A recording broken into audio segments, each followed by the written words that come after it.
Imagine a quiet office building in the heart of Kyiv. The sun is coming up, the streets are calm, and there is no artillery whistling overhead.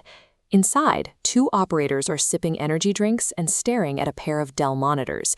They have their hands wrapped around standard PlayStation 5 controllers, running a late-night gaming session. But on the other end is a live thermal feed.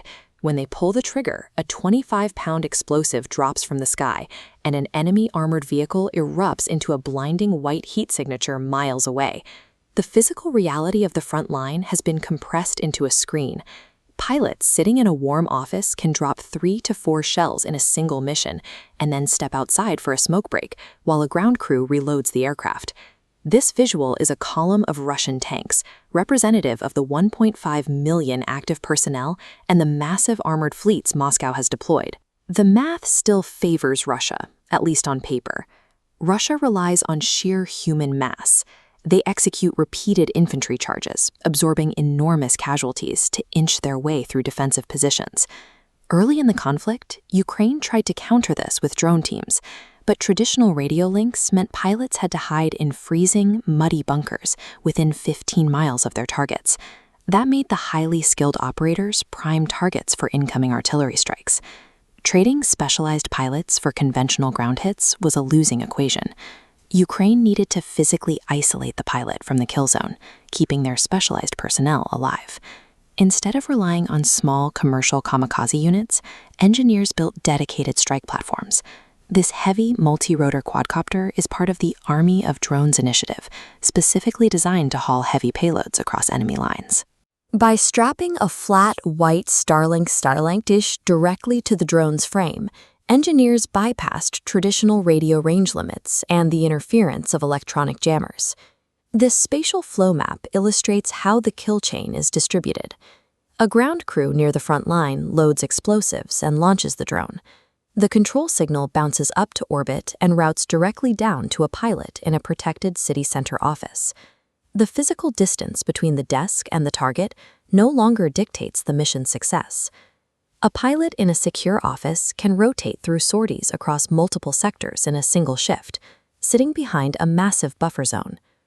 Operating mostly under the cover of darkness, pilots scan the terrain using thermal cameras.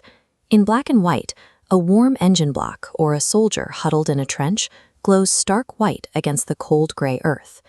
The targets they hunt are highly valuable. This is a Russian Buk anti-aircraft missile launcher, part of the defensive umbrella Moscow relies on for protection. A single Buk radar and launcher system costs roughly $80 to $90 million. The experimental interceptor drone diving toward it costs roughly $5,000. We're even seeing these cheap interceptors deployed mid-air to hunt down automated weapons, like this triangle-shaped Shahed attack drone.